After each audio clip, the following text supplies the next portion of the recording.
Amateur Traveler is in its 20th year now, but can you imagine if I had people on the show who had never been to the destination, but had just read about it or seen a movie about it? That wouldn't make any sense at all, and you wouldn't listen. We all know how important it is to receive advice from people who know a destination to get the most authentic local experience.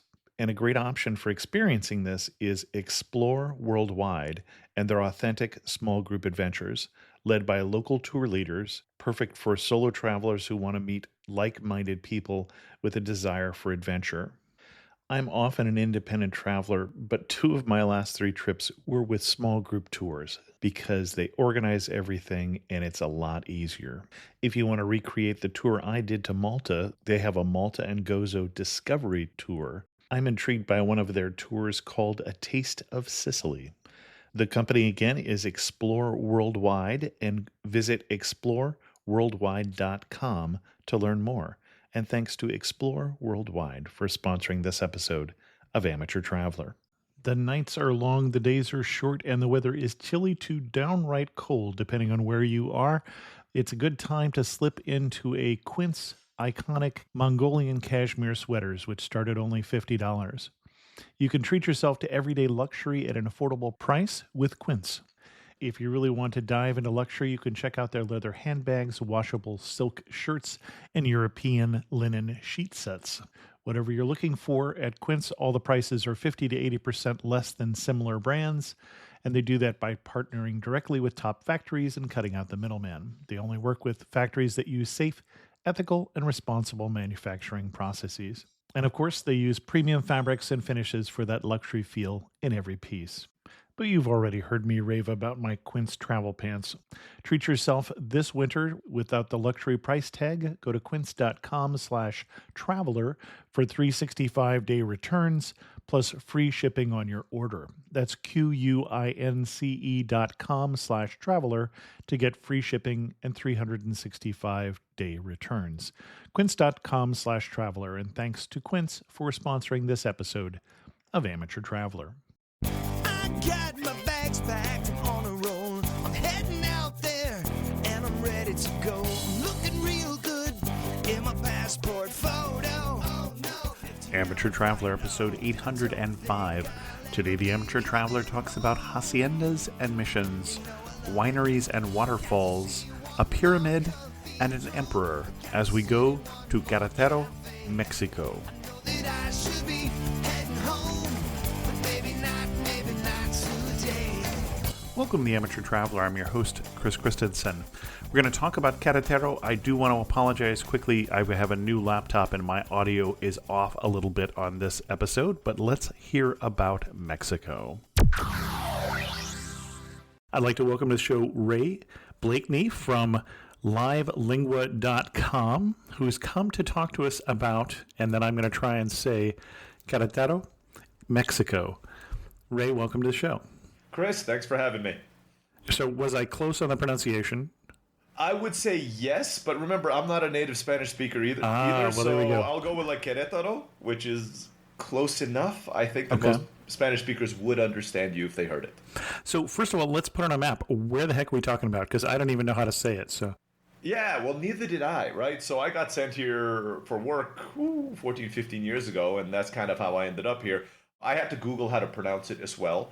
If you're trying to locate it, like literally take a dart, throw it at the map of Mexico, and if you hit a bullseye, like right in the middle of the country, you've probably hit Querétaro. So we're about 2 or 3 hours north of Mexico City in what they call the Bajío region, which is kind of the highlands of Mexico. So it's the state just north of the Mexico City state, the Distrito Federal. So you just drive north of there and you come across Querétaro. It's a state and a city.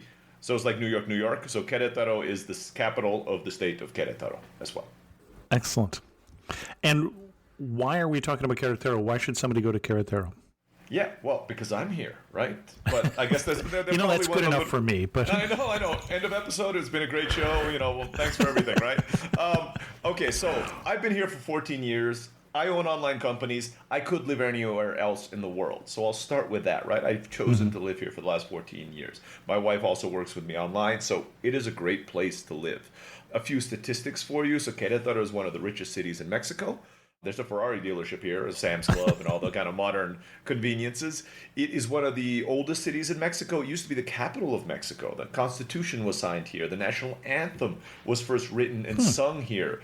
It's wine country. It is Mexican wine country, the second after Baja California. The whole downtown, where we're talking right now, in my house, is a UNESCO World Heritage Site. It has the third largest monolith in the world, like Ayers Rock, that you can climb up. It's got waterfalls. You can drive in 2 hours in the state, and you can go pass through 7 different ecosystems, from arid desert to pine forest to tropical jungle. So it's got a lot going for it. Well, I feel like I'm already booking a trip there, but why don't we get into a little more detail? What kind of itinerary are you going to recommend for us, Ray? Let me start by saying Querétaro actually has an international airport in the city. It's because one of Querétaro's main industries, maybe the main industry here, is aerospace. They build a lot of Bombardier planes here. So they need to build a really fancy airport to get all those planes they built all around the world. So if you're coming from the United States or even parts of Europe, you can get direct flights from Dallas and Houston and Miami to Querétaro from the United States. So you fly directly here.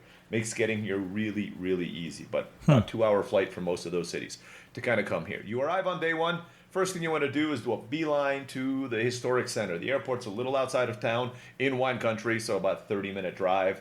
You can also do airport taxis. Ubers are a little bit cheaper, but if you don't order as soon as the plane lands, all the Ubers waiting outside the airport will be taken up because it's so far out there.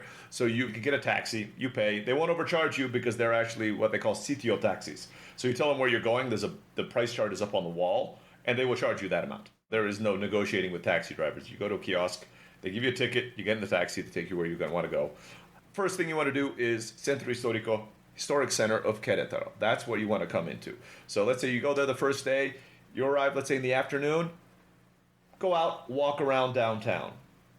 Querétaro is also one of the 2 safest cities in Mexico. Mérida and Querétaro always fight every single year for the safest city statistically in the country. It is safer on average here than it is in the U.S. The average murder rate in the U.S. is like 2.5 out of 100,000, and here it's like just under 2. So chances of you being shot anywhere in the U.S. is considerably higher than you being shot or being robbed here in Querétaro, Mexico. So go out downtown, 1 o'clock in the morning, you'll see like 5-year-old kids playing soccer in one of the many, many plazas that are there. Some great restaurants you can go to as well. And since this city is not what they would call a tourist city in Mexico, in the traditional sense, it's not Cancun, it's not Tulum, it's not all these places where they have U.S. prices. It's very touristy for Mexicans. It's one of the most visited cities in Mexico for Mexicans, but most foreigners have never been here. So that means the prices are very, very affordable, even though it's one of the wealthiest cities in the country. So you find some amazing restaurants for reasonable prices downtown. That's your first night. Second day, relax, spend the rest of the day downtown. Well, you put us in the historic center, but you didn't tell us what was in the historic center. So I'm assuming that's what the second day is. Okay, got it. Exactly. Okay. Exactly. That's the second day. So the first day you arrive, just walk out and go and eat. So the historic center is an area that's about 6 square kilometers, so you can walk from one end to the other in about 30 minutes. So very hard to get lost, very walkable downtown, beautiful sidewalks. And if you're actually there on a Sunday, they actually close out about a third of downtown. They just block it off and make it entirely a pedestrian city, right? So even the main streets, there are no cars on it. So when you are downtown, on that first day, you're relaxing. There's no reason to kind of go and see the sites that are outside of downtown. If you like walking, walk and explore. So there's certain sites you can see. There's Casa de la Marquesa, which is a really, really gaudy hotel. It was owned by a French marquis. It's now a hotel. And it takes credit for bringing running water to downtown Querétaro, at least according to the legend. So the legend is the marquis who lived there. I'll go into why there was a marquis here in a second. Fell in love with a nun in the convent right in front of where he is right now. It's called the Convent of Santa Clara. That's still there. It's still an acting convent. Of course, she was a nun. She's like, I can't go with you. But he's like, I love you. What would you do for you to come and be with me? And she's like, bring water to the city. So he's like, okay. And he built a 1.7 kilometer long aqueduct that's still here. It's one of the longest aqueducts in Mexico to bring running water to 7 fountains around downtown. Honestly, I have no idea how the story ends, because did she end up leaving the convent or not? Nobody actually knows, but that's why he brought it. The only house with running water in the whole city was this hotel that is there right now. The tour guides will tell you it's the oldest active aqueduct in all of Mexico. What they don't tell you is how. But you go up there and you can actually walk up to the dock of the aqueduct. The aqueduct kind of goes into the hills, and you look inside, there's a modern metal pipe that they've actually just put on the top of the aqueduct, and water is still flowing through that pipe and bringing it to the fountains downtown. So don't imagine it's like in the olden days where gravity was bringing it down. They just put like a tube on top of the aqueduct so they can claim it's still active, but that's kind of the cop-out for it. But it is still bringing water to those 7 fountains downtown for historical reasons. So that's one of the things you can do. You can go and see the Teatro de la Ciudad. That is where they wrote and sung the Mexican national anthem, the current version of the Mexican national anthem, for the first time. It's also where they wrote and signed the Constitution. I give a lot of references to Querétaro. It's kind of like the Philadelphia of the United States. Okay. Most people from other countries don't fly to the U.S. and say, I'm going to Philly. They can say, I'm going to New York, I'm going to L.A., I'm going to these big cities. But when you look into the historical reference of Philadelphia, right? I mean, all the history that happened there's actually quite a bit to see. And Querétaro is exactly the same. You can also go, there are 7 different plazas in downtown Querétaro. They look a lot more French than they do Mexican. Right, so a typical Mexican Zocalo is very open, right? It's this wide meeting place. Here, that actually looks like park with manicured trees, so you can walk around. It's beautiful. The houses have like this French Baroque look. It is because Querétaro was actually the capital of Mexico under the emperor, the French emperor. So Napoleon sent one of his cousins. Maximilian, exactly. And Maximilian was shot here. So another place you can go and see is the hill where Maximilian got shot. And apparently there's a little mausoleum, and that's apparently where his body was buried or something like that. He was actually held in the convent de Santa Cruz. That was where he was imprisoned for 2 years while he was on trial before they actually executed him. That also happened in this city. His wife, I believe her name was Carlota. She was the one who helped design the first 2 or 3 plazas. And that's the reason why they look very French. There's cafes around the plazas here. That's also not a very Mexican thing, right? So you can sit here on restaurants and cafes, look out over the plaza with music and art. People painting in the plaza is a very common thing, especially in a plaza called Jardín Guerrero. So you can go out there, and people can also watch painters, and they're selling their work, but you also see them making their work. So that is just day number 1. Just walk around downtown. You can find all these nooks. The beauty is kind of walking around to all these historic homes, and like if somebody opens the door, you never know what you're going to see inside. There isn't that straight separation. Okay, the wealthy live here, the poor live here, in historic centers here in Mexico. So you can walk by one door and you look inside, and it is this beautifully maintained mansion that's probably 300 or 400 years old. You open the door, and right next door, and the building might be falling apart because the people who live there for 4 generations, and they don't have the money to maintain it. You can kind of just walk down every street in the city and see amazing buildings, but it's kind of hit or miss. Other sites that are worth seeing, the art museum. The building's amazing. The art's great as well. You can also, there's a museum of calendars. There's a very famous calendar making company in Mexico that's been around for about 70, 80 years. The very, very wealthy owner of that, and this is like before World War II, so they have like calendars of these Mexicans with sombreros on with a spear, like killing a Nazi dragon with like a swastika on it. They will have that. They have people painting, and you can kind of go through this and see these original calendars from way back then. And he took this old historic house and he immaculately maintained it with like the same styles that they use same material they used 400 years ago. It's nice when money's no object, right? I mean, he just brought in like these old artisans to do it. This is just the first day. You could just go around, eat the food. For dinner, go to Mercado de la Cruz, which is the market downtown. There's a back end of it called Garibaldi's. That only opens up at 7 o'clock at night, and that's where you get quote-unquote street food. That's where you get the 50-cent tacos, and they have something called jericaya, but it's a kind of flan in which they caramelize the top of it. Okay. And they put a little bit herbs in there, so it's got a minty flavor, and you try that out. Oh, jericaya is what it's called. So after you go to your taco stand, you eat tacos, go to the dessert stand. There's 2 or 3 dessert stands. They all serve the same thing. Get some jericaya for dessert while you're there, and on your way out, get like a smoothie, mango smoothie or something like that, and your whole dinner will cost you about $5. Now, is there a particular, I know that different regions of Mexico have different cuisine, and we don't always recognize that here in the U.S. Is there a particular food that you have to try if you're in Querétaro? No. And there's a reason why. Because Querétaro was founded as a religious and a mining center, and it's also in the arid desert. So if you're thinking like more along Arizona, so they didn't develop their amazing cuisine. Like, for example, Oaxaca is known for its moles. If you go to Yucatan, you have the pig that's in the orange sauce and, with the chiles on top, which the name, again, is escaping me right now. Delicious foods. Querétaro's food, unfortunately, was just potatoes and meat for most of the time. So they don't have... Okay, hopefully local Queretanos are not listening to this because they think that their enchiladas are the greatest things in the world. I assure you they are not. They're like potato enchiladas. They're not that good. But you can find some really good tacos in these places, right? You can also find some of the food that you find in Mexico City. One that I like is called a guajolote, which is, okay, if you have heart problems, cholesterol, or high blood pressure, you probably should not eat this. But otherwise, if you eat one, it is a chicken sandwich with potatoes in it that they deep fry in chili oil. All right. It is really good. But like, just get a bottle of Tums and have it ready for you as soon as you take your first bite and just start chugging the Tums, because otherwise, like, heartburn is guaranteed for dinner that night, even though it still might be worth it. I still eat like one a year just because I'm a glutton for punishment, right? So there are a lot of great things you can do and eat. There's great food here, don't get me wrong, but none of it's traditional, let's say, from this part of the country. Okay. It's just because it's such a wealthy city, great chefs have opened restaurants here. The analogy I might use is like British food. You don't go to London for the British food. You go to London because it has amazing food from the rest of the world. Kind of the same thing about Queretaro. You come here, it has amazing Mexican food, but not because it's from Queretaro, right? All these other people have come here and done that. So that's day number one. Day number two, so now you've seen downtown. You're always going to be using downtown as a base, so you'll end up here every night, so you can still go out and still, there's like stuff going on almost every single night.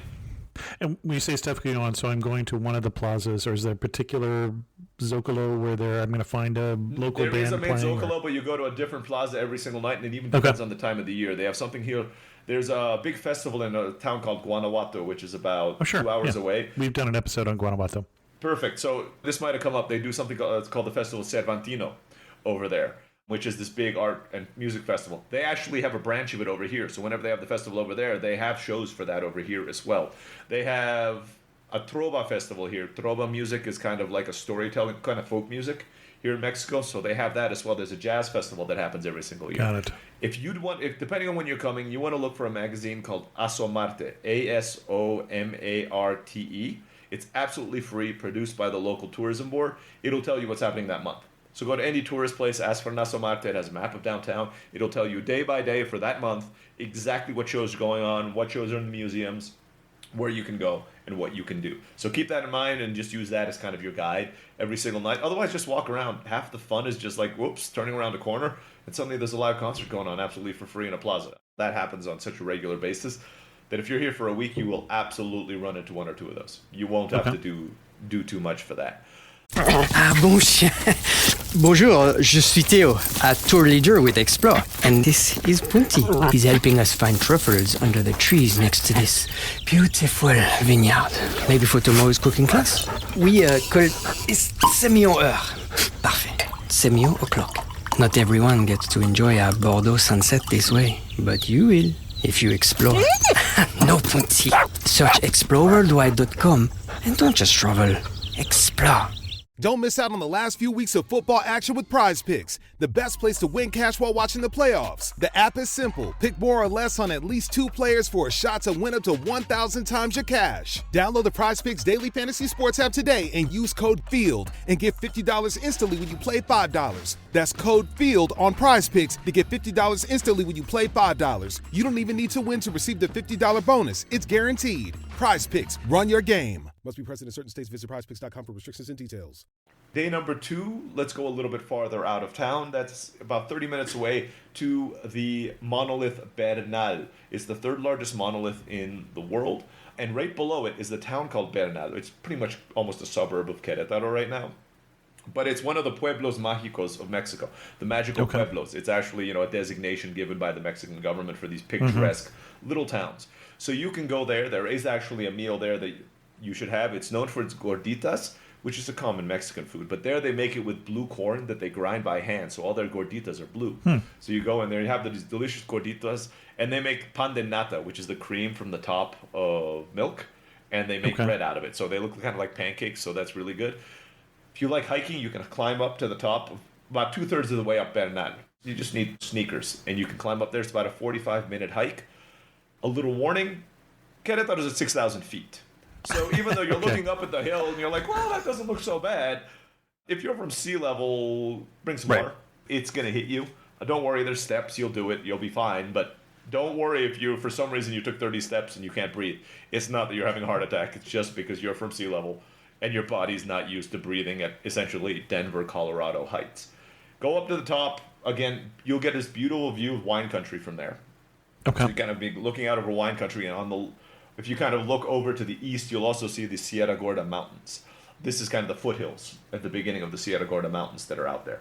So that'll be an easy day trip. You kind of go out there, you do the hike, you have some lunch there, you come back to Querétaro, plenty of tours. You can Uber it out there if you really want. You can also take a public bus from the bus terminal. That'll cost you about $1.50 to get out, and then $1.50 to get back. It's about a 20-minute bus ride, 30-minute bus ride if you're going to do that. So that's a really nice day. Again, bring sunscreen. We're in the arid desert. Don't expect trees. There might be a big cactus, but that's probably not going to be wide enough to give you too much shade if you want to stand under it. So I always give people that warning. I have been up and down that hundreds of times because when we used to run a school here, I used to give tours there every single weekend. So I've been up and down that. It's definitely worth it. It's an amazing view. It's an amazing day. So that's day number 2. Day number 3, we'll stay closer to home and tell you to go to the local ruins that are from the local tribe, which are the Otomi. So there is a place called El Pueblito, which in Spanish just means the small town, but it's actually the name of the. That's the name of the small town. They weren't very creative. They had a small town, and they called themselves the small town. Small town. Used to be like where people in Querétaro. So, like 25 years ago, Querétaro was 180,000 people. Now it's 2 million people. So you can see a little bit of urban sprawl. This used to be a suburb. Yeah, it's not a suburb anymore. I mean, you can just get on a public bus, and it'll take you out there, and you'll have no idea. It'll feel like you're in the same city because you are. So you go out there. The interesting thing about these pyramids, 1, they're free. 2, if you go on the weekends, you'll have free tours. Otherwise, they give you a little pamphlet in English. You can walk around, and you can kind of do it yourself.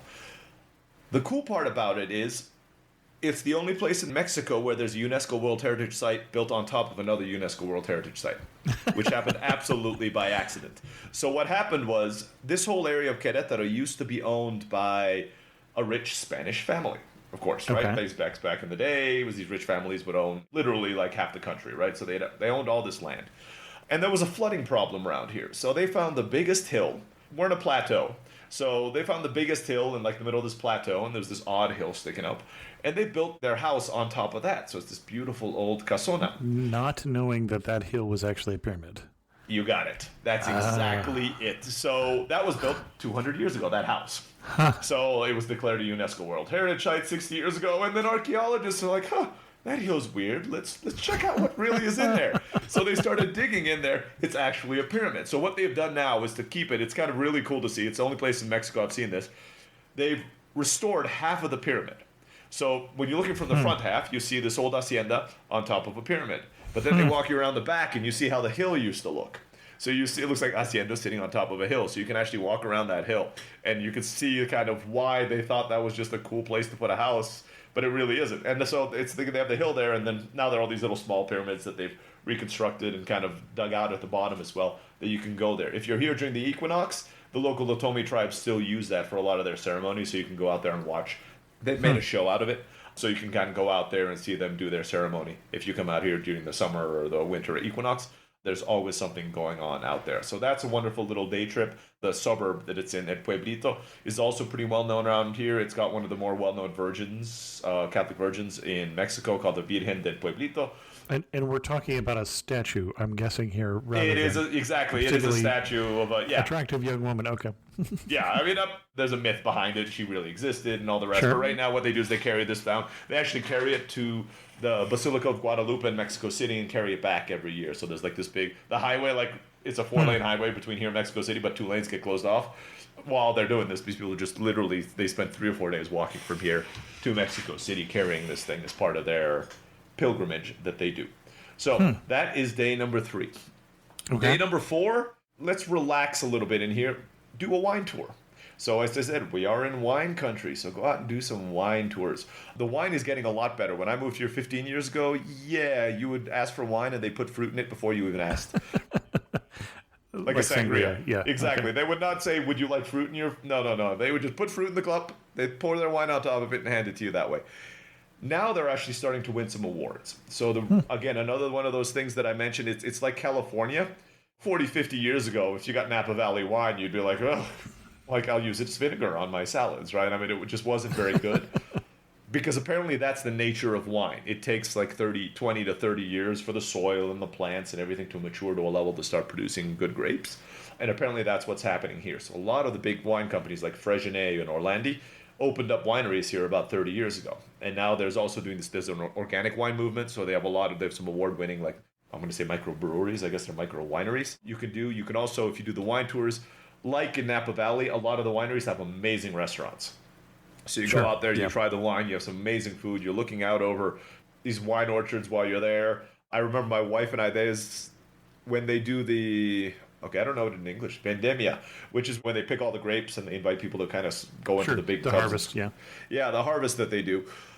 They bring in really famous Mexican artists to do concerts as part of it, right? So I remember my wife and I went out there and we saw Alejandra Guzman, the godmother of Mexican rock, right? So we went there and she was there, and my wife's loved her since she was a kid, right? So we went out there, we splurged and spent $70 for VIP seating, which meant it was actually like a restaurant seating, not standing in the back. We were sitting at a table with 8 other people. They gave us amazing food, but they also gave us a bottle of wine each. Now, we're not heavy drinkers. I've never seen my wife so drunk in my life. I mean, she downed a bottle of wine that night. It was excellent wine, and we had an amazing show. So again, if anybody comes at that time of the year, also go to that, like the music festival they have in the wine country. That's really fun.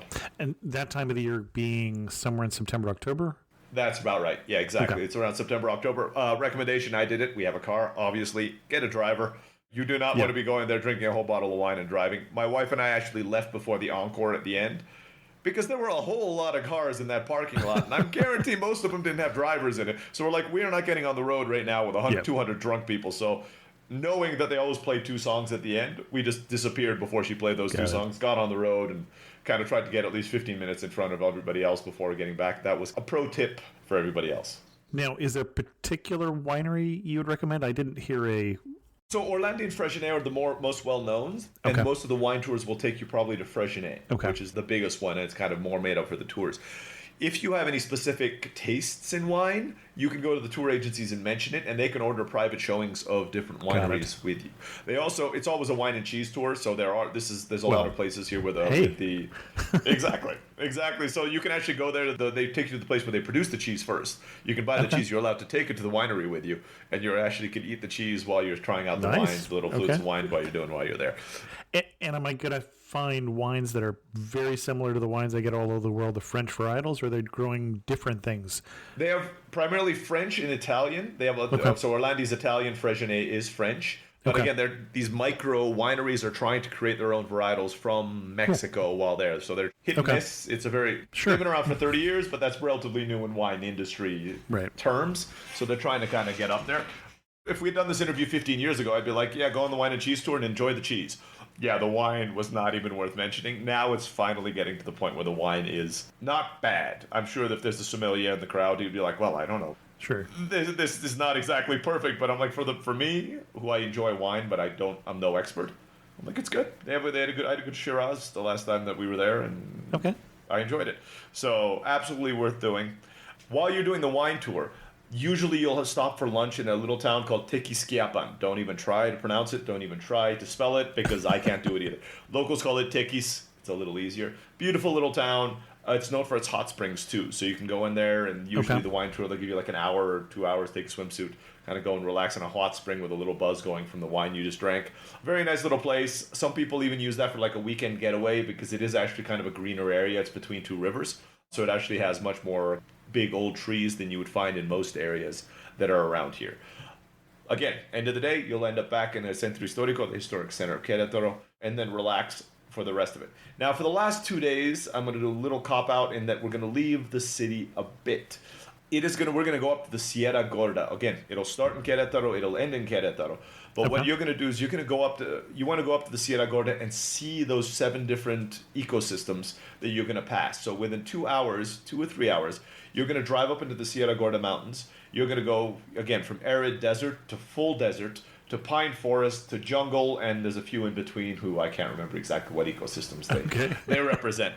They will stop at waterfalls that look out of movies like Jurassic Park up in the mountains, so you kind of go and do it. One of my favorite is called Puerta de Dios. Oh, okay. You follow this Door canyon. of the devil there, huh? No, Door of God. De Dios, not Diablo. De Dios, sorry. Exactly. I thought you said Diablos. So you go in there. It looks like an Indiana Jones-esque canyon, like this rock canyon, but they've actually built this as the walkway along it. The water is crystal clear because it's a mountain stream. You can actually jump in there. It is freezing. I did it once, and I've never done it again because I do not like cold water.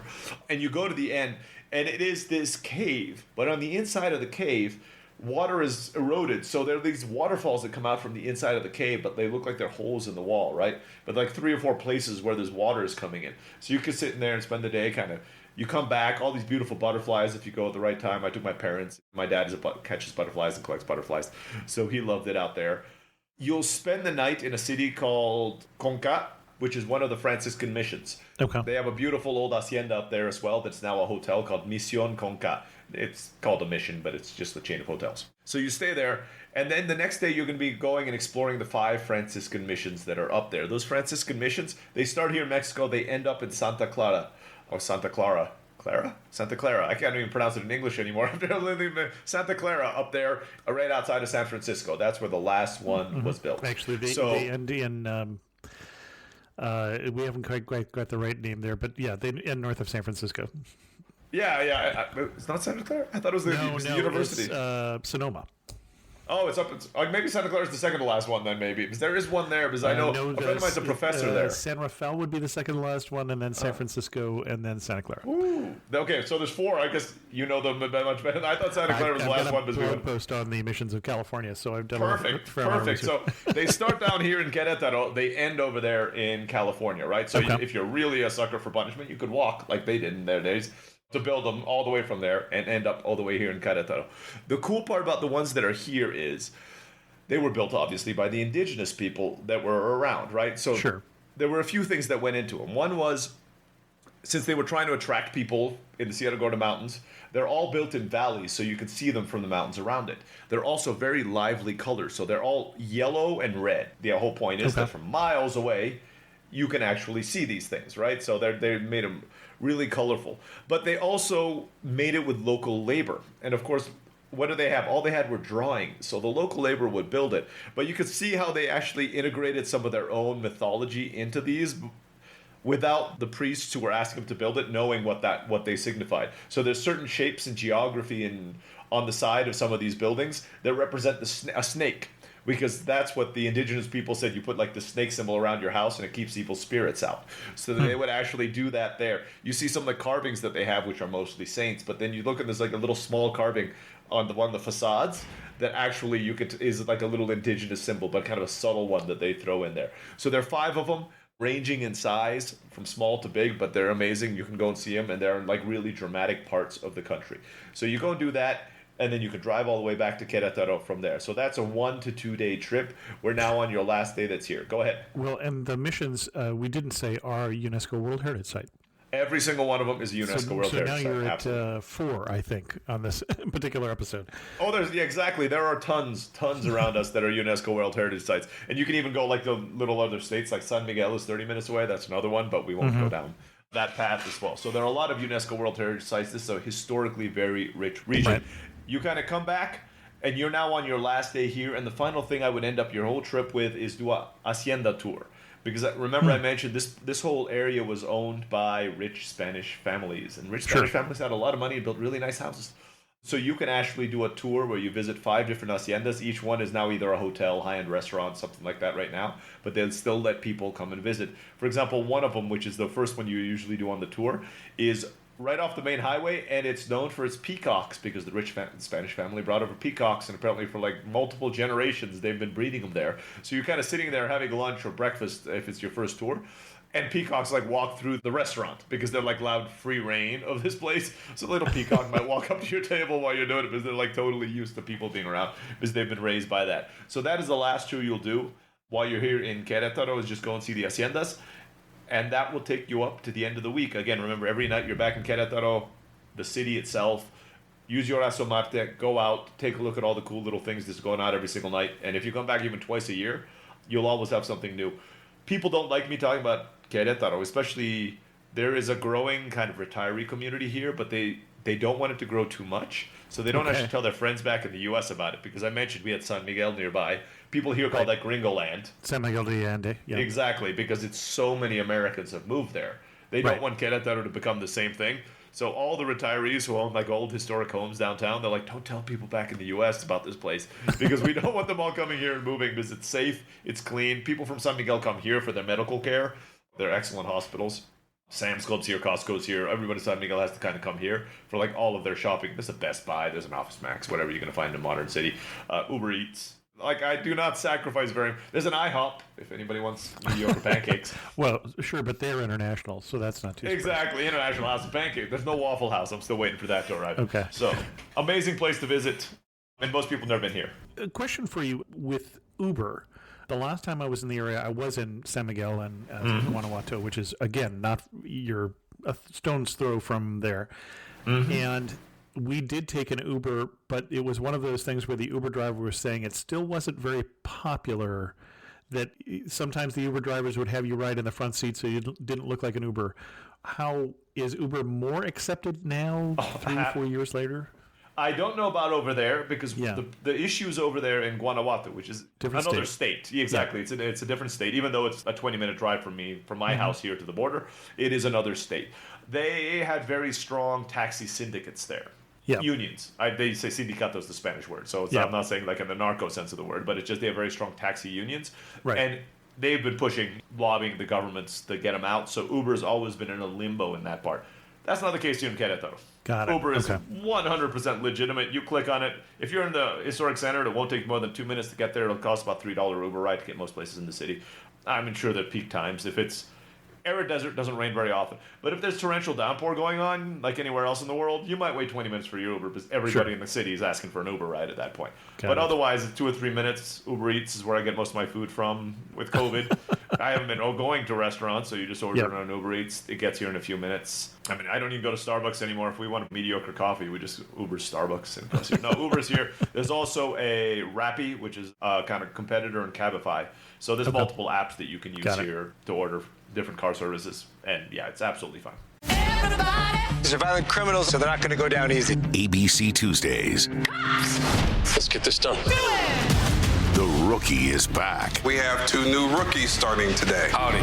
Being a cop is stressful 24/7. Every year on the job is different. And training day. We have a serial killer at large. Never ends. We need an ambulance! The Rookie. All new Tuesdays on ABC and stream on Hulu. And my impression is, in terms of where to stay, you're kind of recommending staying downtown near the plazas where the nightlife is.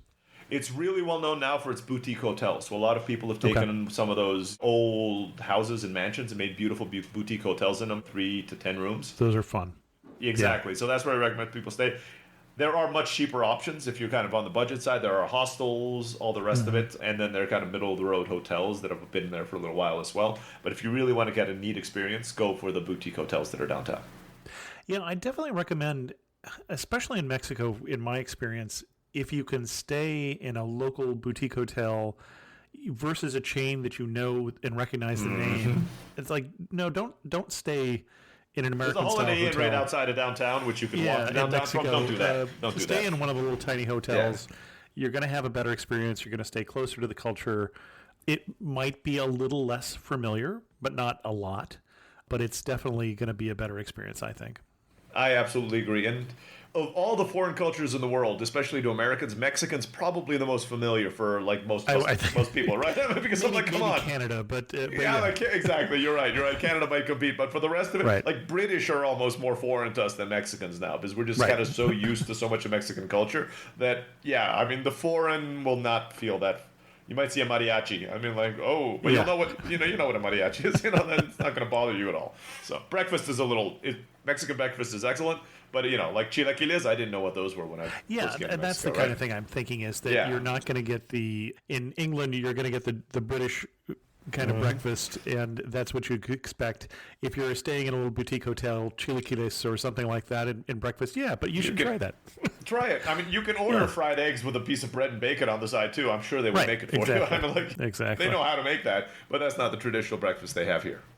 Right, exactly. Excellent. What else should people know before they head down to this region?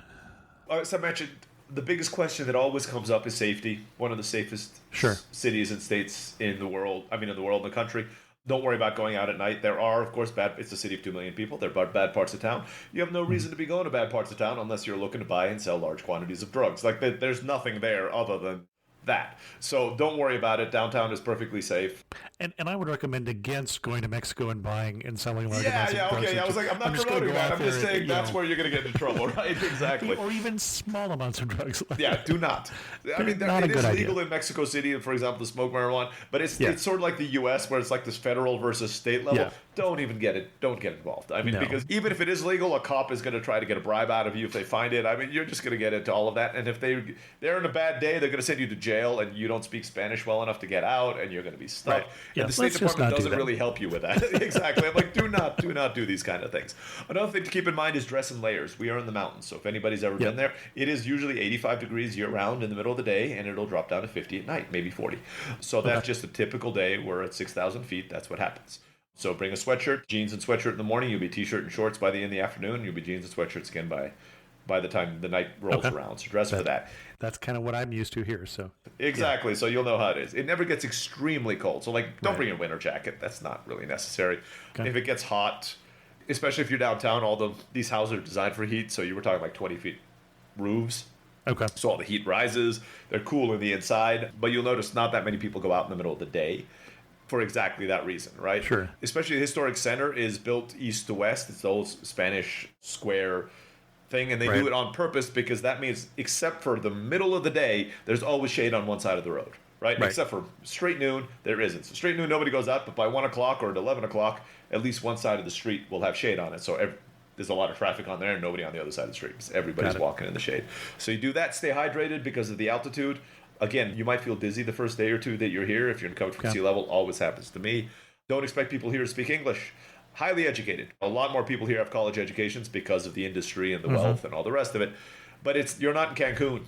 You're not in Puerto Vallarta. This is not a tourist town. They don't live off of tourists. Menus are not going to be in English in most places. In fact, if they are, probably don't eat there. Okay. But most places they won't. They might have survival English. But learn some survival Spanish before you come down. Like if you want to do that, just know what the basic stuff you're reading. It's not a foreign alphabet. It's not like going to China and not being able to read the menu. You'll know what the menu is saying. But just kind of get mentally prepared. Well, and it's not like a lot of Mexican foods are that foreign. Foreign, exactly.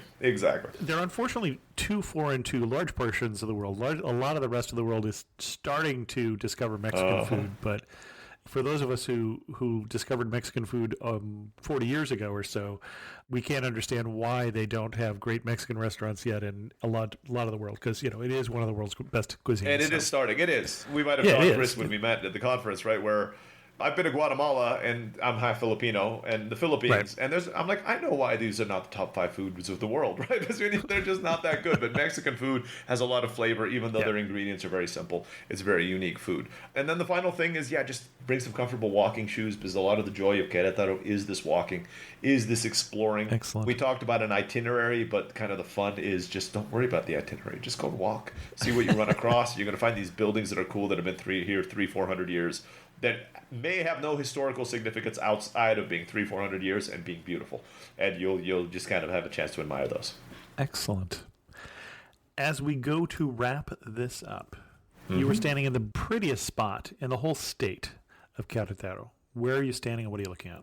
Bernal at the top of it, and I'm looking out over the wineries, the foothills, the Sierra Gorda Mountains, and I can even see at night, I can see the lights of the city over in the distance. Excellent. One thing that makes you laugh and say only in Queretaro. Oh, Naranjitas. That might be my name for them. But it's also, so Querétaro has won the award for the cleanest city in the world. Not the country, the world, multiple times. Apparently, the UN has something called the Golden Broom Award. Yes, I had never heard of it before either, until moving to Querétaro. And Querétaro has won it. multiple times. And the reason is when you wake up in the morning, you're going to see these women dressed in orange. That's why Nat Anhita is driving around with these homemade brooms, sweeping up all the streets in Queretaro and cleaning it up, putting all these trash in their little orange carts. And then they take it to like one centralized area, and there's a big garbage truck, and they throw them all on there. So by the time everybody else wakes up, the streets are immaculate every single morning. They're called, I call them Nat Anhita's little orange women, but that's probably not what the government calls them when they're putting out a job wanted ad. But that's what makes me laugh every single morning. See these women passing by. That's interesting. I have this mental picture of places in the world that I've been that are so clean. That has to be a fairly stiff competition there. I guess. I had no idea that there was... How do they judge it? I don't know. But yeah, I mean, every single morning, and you won't find... Maybe in the afternoon, you might find a little bit of trash, but that'll be gone by tomorrow. So yeah, very little trash in the city. Interesting. Mm-hmm. And if you had to summarize Queretaro in just 3 words, what 3 words would you pick? Good place to live. Good place to live. Yeah, you're a friend. You get. I was about to say. I'm like, I'm trying to get rid of the preposition in there. Yeah. So, no. Yeah. Excellent. Our guest again has been Ray Blakney, who has a number of different projects that he's working on, but we mentioned livelingua.com, which is what, Ray? Yeah, so livelingua.com is one of the top 5 online language schools in the world, and I like to say we are the only one without big VC backing behind it. So if you want to support the mom and pop corner or coffee store instead of Starbucks, please come with us. We give you more personalized attention than those $60 million VC people do. And we're one of the oldest as well, run by my wife and myself. So if you're coming to Mexico and need to learn a little Spanish, before you're coming down, we'll pair you up with a one-on-one college-educated native Spanish-speaking tutor who also speaks English to help you learn the basics. Excellent. So if we're going someplace where we can't expect or don't want to expect the menu to be in English, or we want to be able to get around and talk to people, here's a resource for you. Absolutely. Thanks so much, Ray, for coming on the show and talking to us about and showing us your obvious love for Queretaro. Well, thanks, Chris. It's been a blast. In the community section, I have some bad news. The trip that was planned for this year for Turkey is not going to happen. I'm afraid we just did not get the minimum number of people we needed. We had the minimum number of people, and then some people needed to drop out because of a daughter's wedding, and my own wife dropped out because our grandchild is supposed to be born right in the middle of that trip. So the good news for me is I do get to be there when my grandson is born. And I haven't given up completely on amateur traveler trips, even though this is the 3rd year we've had to cancel because of COVID or because of a war on the other side of the Black Sea this year. It definitely discouraged some people for going. But we'll have more conversations about what to do and maybe some different ways to do trips in the amateurtraveler.com/trips Facebook group. I'd like to send out a special thanks to my patrons of the show who help support Amateur Traveler financially. You also can become a patron of the show by going to patreon.com/amateurtraveler. In recent feedback I've heard from the show, I heard from Scott, who said, "Hi Chris, just wanted to say you have the best travel podcasts out there by far. I am from the UK and been planning a huge American road trip around the East Coast-ish, starting in Boston and going to Buffalo, Chicago, Indianapolis, Nashville, Atlanta, Blue Ridge Parkway, Washington, Delaware, and finishing in New York. Your podcasts have been really helpful to help plan this trip." And the Blue Ridge podcast fully sold me to add this to my trip, and everyone's saying that September/October is the best time of the year to go. So that's when we are going. Thanks very much, Scott. That's great to hear, Scott, and I'm always pleased to hear when people are using the Amateur Traveler to plan trips. And that sounds like an awesome road trip, and I wish I was with you. I also heard from Andreas on the episode we did on Cyprus. Just one point about the abandoned, decrepit buildings. It has less to do with economics, but with an ambiguous legal situation. In 1974, when the island was partitioned, most Greeks left the north of the island, which became Turkish, but the European Court of Human Rights ruled repeatedly that they still maintain property and ownership rights to the houses they left behind, even if North Cypriot law said otherwise. Typically, these property disputes are among the biggest roadblocks to a peace settlement. Thanks so much, Andreas. I did not know that, and that's useful to understand. With that, we're going to end this episode of Amateur Traveler. If you have any questions, send an email to host@amateurtraveler.com, or better yet, leave a comment on this episode at amateurtraveler.com. And thanks so much for listening. I got to see one more cathedral.